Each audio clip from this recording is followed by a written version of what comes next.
جینۍ به د دې زما زوی سره د پلار په موبایل خبرې کولې. د شپې به یې پلار بیماره مو چې ویده به شو موبایل به یې ترې واخیستو. سرجي د دې څخه به 2-3 ځلې صرف په موبایل خبرې به شوي. د دې هلک په خپل ګاونډ کې په خپل چم کې یو جینۍ ده چې هغه هم د دوی سره دیوال په دیوال اوسېږي، هغې خوښه وه. داسې څه د ناجایز تعلق لا فی الحال څه رابطه نه ده اسټبلیش شوې، خو د خوښوالي رابطې او زه چا بچي ته نه پرېښودم چې وګورم. زه خپل بچي ته چا نه پرېښودم چې دا نه وګوري. سرجي ما صرف په تابوت کې د دا مخ ولیده چې دا سترګې پرې والي او دا ځای نه ولال کړی و سر. نور پرې ډېر زیات او د دوی مقتول ورندار راغلی وه او زما نه دا پوښتنه کړې وه چې ته یې چاله ورکړې خو نه چې ما ورته په جواب کې وي چې نه زه یې چاله نه یم ورکړی. مطلب هغه یو قسم له زړه و د سره څنګه چې لکه د ورسا د خولې نه خبر شو، بلکل دې جینۍ به کله کله د شپې د والد صاحب په اوده کېدو نه پس د هغه موبایل یوز کولو. اګه لکه یو عام دشمنۍ کې زاید تللی وي نو دا به یو ډز لس ډزې لګېدلې و. خو دا چې کم تشدد په ده شوی دی نو د دې دا خبرې د دې دا مطلب دی چې دا د کم زړه کې کم تاو وي که نه د هغې په وجه شوی دی. یا دا رور یا ورېرونه دا چې کم دي دا په اسپتال کې دي. اسپتال کې وجه دا چې د ملزمانو والد صاحب د هغوی څه د بیماري شته یا نشته هغه ځان له یو خبره ده خو هغوی اسپتال کې اډمیټ کړی نو دا نور کسان بیا مونږ هغه ځای نه رسېږي. مطلب بیله نه ورته پلان یس بالکل همداسې ده لکه څنګه چې کاکا ووایي که نه نو دوی پیله نه ځان هلته کې لکه دونه تعلیم خو یې شته نه چې ګینې یاره داسې دونه غټه خبره دونه دنه چې لکه مثال کې طور پر د دوی هلته نه والد صاحب داخلولو سره به د دوی توجه ډیورټ شي ځکه چې مودی سره مونږ کله خبرې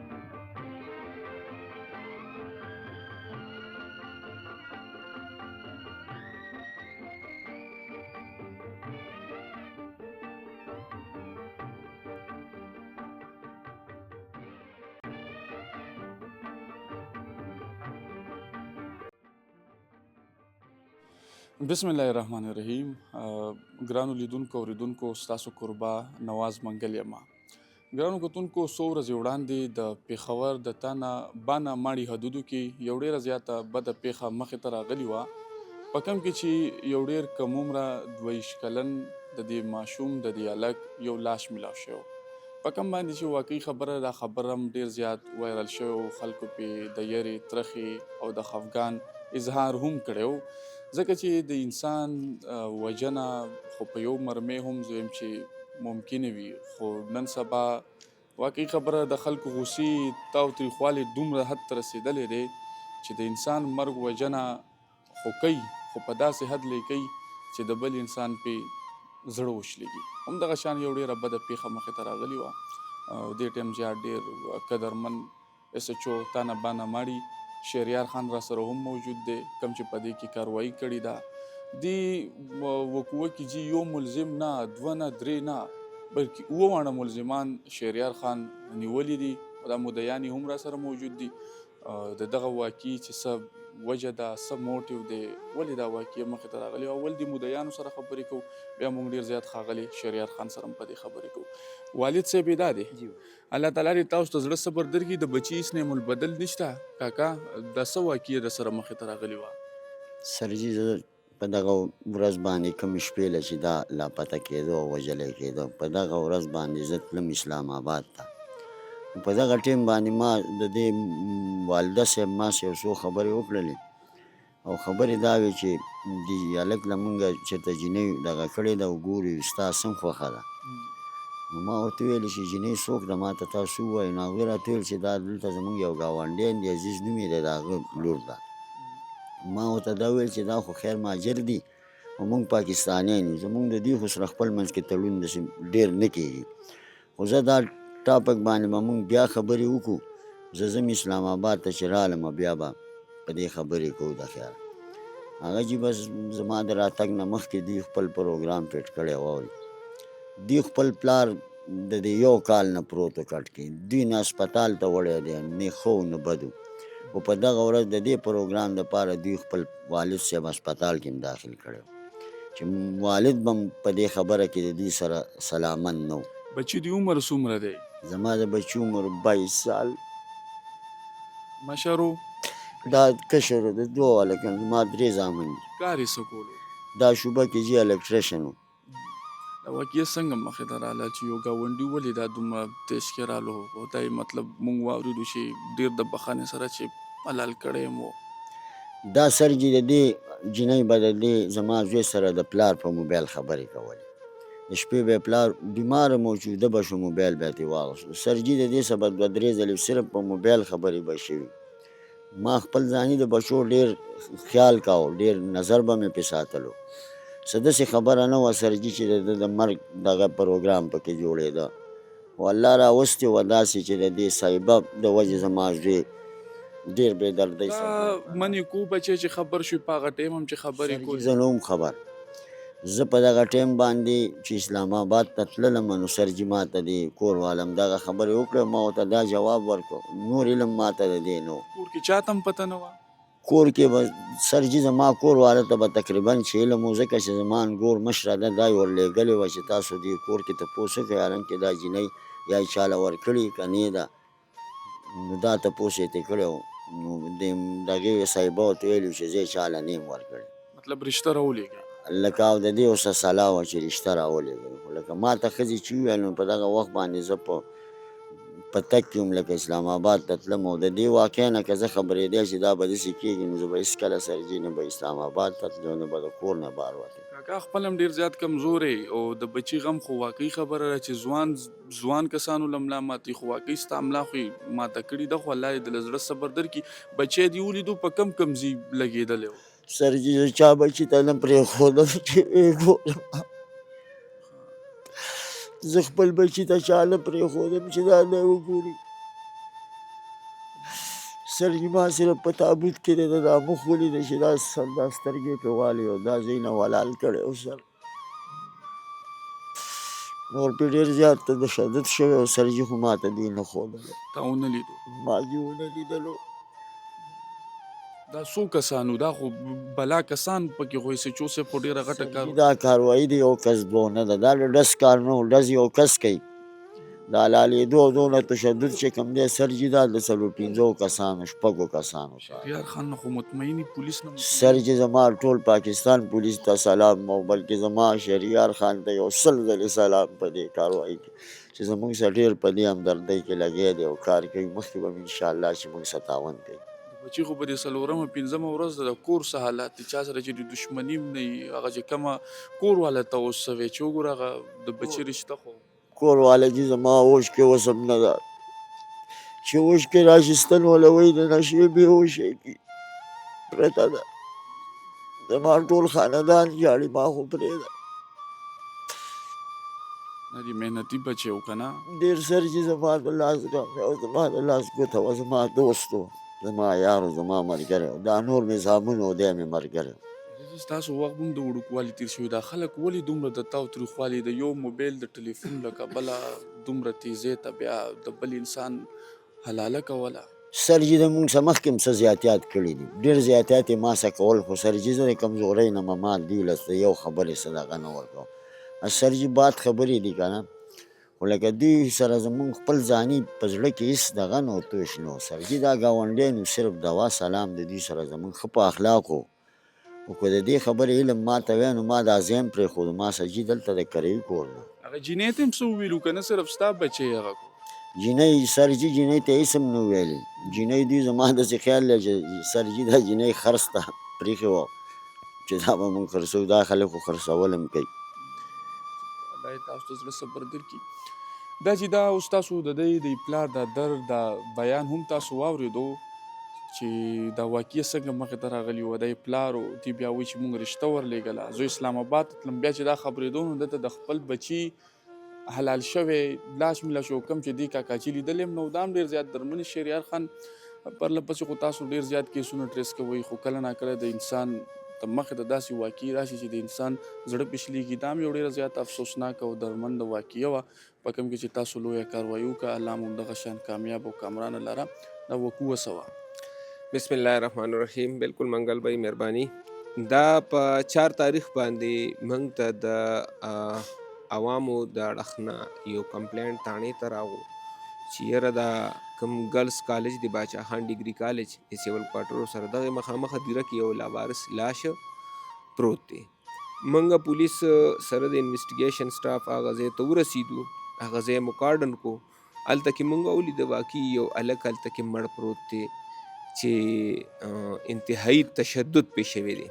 تشدد داسې شوی دی چې لکه د هغه په سترګې، په مخ د ټارچر، د وهلو، اوزارونو نشاناتو، او هغه بیا په دې چاړه یا چاقو په ذریعه یا بل داسې تیزدار سیس په ذریعه باندې هغه په مرۍ باندې اوزارونه شوي چې د هغې سره د هغه نیمه مرۍ کټ شوی هم ده. نور وجود باندې هم د هغه ډېر زیات ټارچر و. هغه چې بیا موږ د ریسکي 1122 په ذریعه هغه موږ راوچت کړو ایمبولینس کې او راغو، نو موږ ته پته ولګېده چې دا کوم هلک لاش میلاو شوي دا زاهد نوم دی او ولد جعفر، دا زموږ د تاڼې شاته کوم ایریا د ستارشاه اوسېدونکي دي. لیټران د دې بیا رور والد صاحب دا ټول ورسا راغه، هغوی دا بیان وکړو چې بالکل دا بیګا د شپې 11 بجې د هلک خپل رور او مور دا لیدلی و چې دا په خپل کور کې و. خو کله چې بیا د شپې په 2-3 بجې د مور سره له پاڅېدلې، اکثر دا مشران پاسي سهار وختي مانځله یا بل سره ای چې کله کتلی دا هلک په خپل کمره یا کټ کې نو. هغوی فکرمند شوي هم دي، خپل حساب سره د هغوی څه کوج او پته لګول شروع کړي دي، خو دا ورته نه دی میلاو شوی. کم چې بیا 12 بجې دی ته 1 بجه دی ته پته ولګېده، څنګه پولیس ته پته ولګېده، نو دا هلک انتهایی تشدد سره وژلی شوی. کله چې دا موږ بیا پوسټمارټم ته هلته ولېږلو، دوی نه موږ کله رپورټ واغشتو، نو په هغه دوران کې بیا دا یو خبره مخې ته راغله چې او د دې هلک په خپل ګاونډ کې، په خپل چم کې یو جینۍ ده چې هغه هم د دوی سره دیوال په دیوال اوسېږي، صاحبه نوم یې و، هغې سره هغې خوښه وه. داسې څه د ناجایز تعلق لا فلحال سره رابطه نه ده اسټبلیش شوې، خو د خوښوالي رابطې او ثبوتونه مخې ته راغله.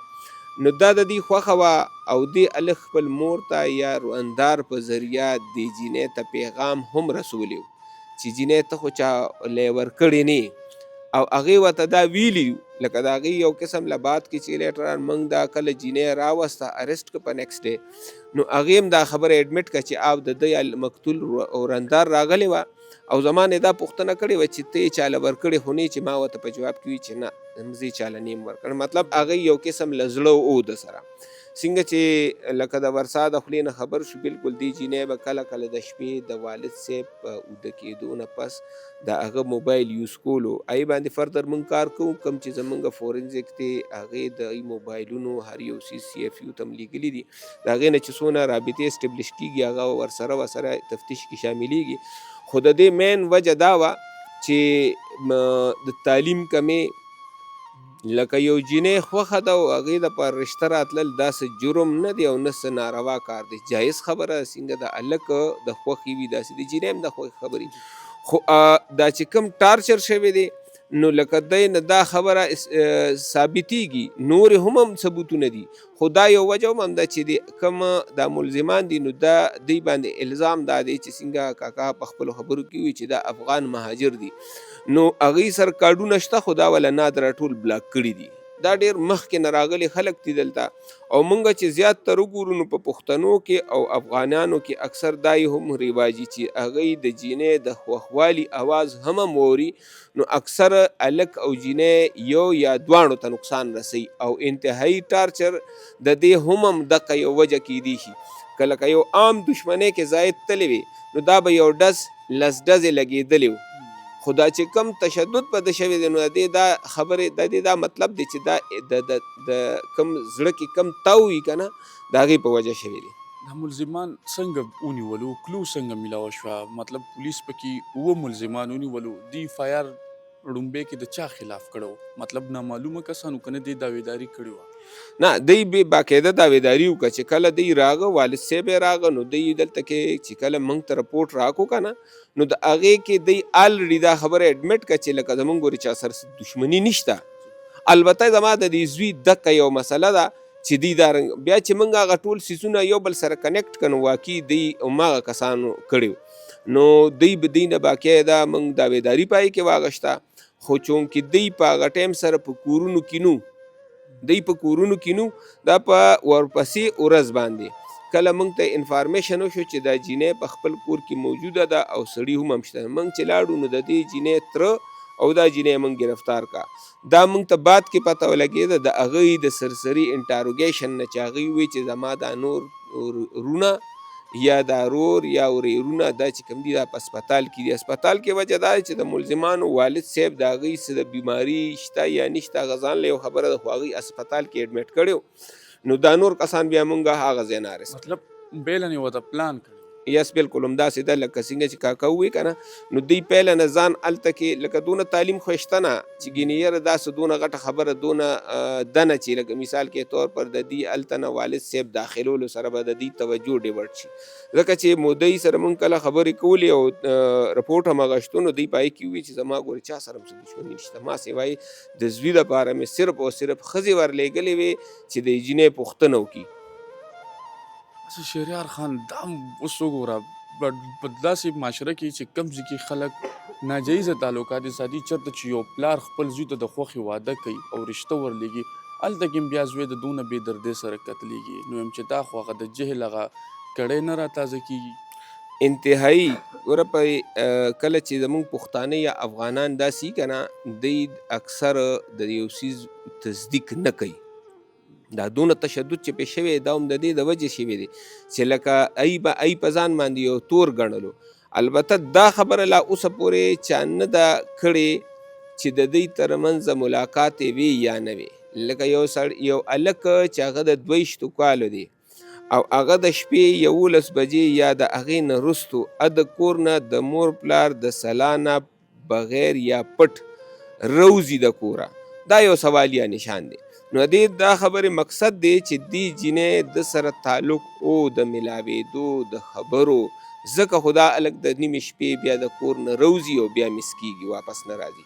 نو دا خبرې مونږه ګمان دی چې لکه دا کیدی شي مونږه د سی سی ټي وي په ذریعه یا نور ایویډنس په ذریعه دا مونږ انشاءالله ثابتېږي. بیا څه پته ولګي د شهریار خان چې دی په کم ټایم وژلی دی مطلب کم ځای کې وژلی دی بیا کم ځای کې غورځولی دی ټایم خو پته نه لګي. ټایم خو دی کې مونږه چې کومه د وقوعې ټایم دی نو هغه مونږه د شپې د 11 بجو د 3 تاریخ نه تر سبا ورځې پورې میسنګ دوران دا زمونږ د وقوعې ټایم دی. خو اندازه دا کېږي چې دا لږ چل کله راوستی دی دا چېرته دی په 2-4-5 کسانو نیولې دی نو دا وقوعه چې کوم ځای کې د ډیډ باډي پرته ده دا ضروري نه چې دقه د وقوعه ده. هغه ځای کې خو دا برآمد دی مړه خو کیدی شي دا وقوعه د بل ځای نه سټارټ شوي او په دې ځای انډ شوي. په ګرانو کتونکو دا خبرې هم تاسو ټولې واورېدې چې یو ډېره زیاته بده پیښه شهریار خان خو واقعي خبره دی سچو سره سره زه یم چې یو ډېر د بحیثیت یو تکړه استاد یا یو مشر یو جرګمار به ورته ووایم چې د وقوعې سره سره یې هغه ښکلي درنې او د پښتو خبرې هم زموږ د پښتنو سره شریکې کړي که چېرته یو 2-3 پښتانه په شهریار خان میل که چېرته لږ ډېر عمل پې وکړي. اوس د دې دا کاکا خبره هم تاسو واورېده زموږ په پښتنو کې دا حقیقت دی که مونږ که زوی زامن چې دی هر څه کوي خو خیر دی خو که لور ته په لاره کې چا لږ ډېر هم وکتل نو بیا مونږ ټوپک او تماچه رالو بیا هغه سړی هم وژنو خپله چې کوم هغه خوږه هغه د هوا لور ورته وایو بیا هغه هم مونږ وژنو. دې کاکا سره چې دا کومه بده پیښه مخې ته راغلې وه دا ټول تفصیل هم مونږ تاسو سره شریک کړو نو مونږ هم د دغه پروګرام غرض مقصد وصیت او نصیحت دی چې تاسو ته یې کیدو چېرې دا زموږ په دې معاشرې کې اخر څه روان دي او زموږ په پښتنو باندې اخر شوي څه دي. کاکا اخري پوښتنه لرمه څه ویل غواړي زموږ دې کتونکو ته؟ بس زما خو دا ټولو کتونکو ته دا پیغام دی چې الله دې د ټول د داسې غم او درد وساتي. کوم سړی چې د لور خور رشته کوي نو هغه اول وګوري ښه د لیدو کتو سره نن سبا خو وخت داسې دی چې هلک یې خوښ نه کړي جینۍ یې خوښ نه کړي نو دا رشتې اکثر نه جوړېږي. مطلب ته په دې حق کې یي چې لکه لور نه دې هم تپوس کېږي او زوی نه دې هم کېږي. او جی او دواړو نه تپوس ضرور پکار دی چې د دواړو مخکې زندګي هم ښه ښایسته تېرېږي چې دا تپوس ونه شي بیا خو ژوند د دواړو لکه برابرۍ نه خوري. کاکا الله دې تاسو ته زړه صبر درکړي. آمین. خو شهریار خان ستاسو ټیم دی الله تعالی همدغه شانتې چاک او چوبند لري چې د دغه مظلوم ولس دغه دا درد او دا فریاد ده چې کم FIR وشي کم ریپورټ وشي. واقعي خبره چې د دې خلکو په زړه کې خو به یو غم وي، خو دا به م ورته چې زه وایم چې دا ډاډګیرنه به وي چې یاره زه شهریار خان خو راله هغه ملزمان ونیولو، الله دې تاسو ته ډېر عمر ډېر ژوند درکړي او الله دې د پېښور پولیس هم دغه شانتې ښاد آباد او په خپل حفظ و امان کې ساتي. مهرباني بالکل انشاءالله زمونږ مورالم ښه اپ دی او زمونږ د افسرانو ډایرکشن هم په دې کې دي چې لکه د مظلوم که هغه د زندګۍ د هرې طبقې سره تعلق ساتي، د مظلوم په ډومبني پکار باندې چې تاسو هغوی ته پازیټیو ریسپانس ورکړئ. ډېره مهرباني. تھینک یو، مهرباني.